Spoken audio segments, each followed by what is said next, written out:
Good morning everyone. আজকে হচ্ছে বুধবার, তো কাল রাতে প্রচুর বৃষ্টি হয়েছে। এখন সকালবেলা একটু বৃষ্টিটা কম আছে। আর হঠাৎ বাইরে গিয়ে দেখি এখানে যেহেতু অনেক ভুট্টা ক্ষেত আছে, টিয়া পাখিগুলো এখানে এসে সকাল থেকে কিচিরমিচির করছে। কি সুন্দর লাগছে দেখতে, কারণ আমাদের কলকাতায় তো এগুলো দেখতে পাওয়া যায় না। এই পাখিগুলো ওখানে খাঁচায় বন্দি থাকে, আর এখানে এরা মুক্ত আকাশের নিচে কি সুন্দর খেলছে।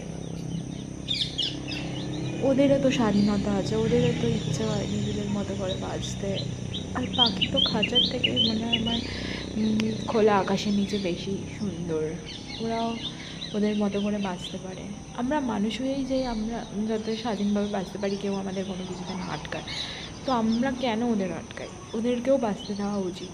আর ওরা এভাবেই বেশি হ্যাপি থাকে নিজেদের মতো করে। এটা দেখে আমার এটাই মনে হলো যে এটা তো খোলা অবস্থাতেই বেশি ভালো। কেন আমরা শুধু শুধু ওদের খাঁচায় বন্দি করে রাখি? ওদেরও উঠতে দেওয়া উচিত।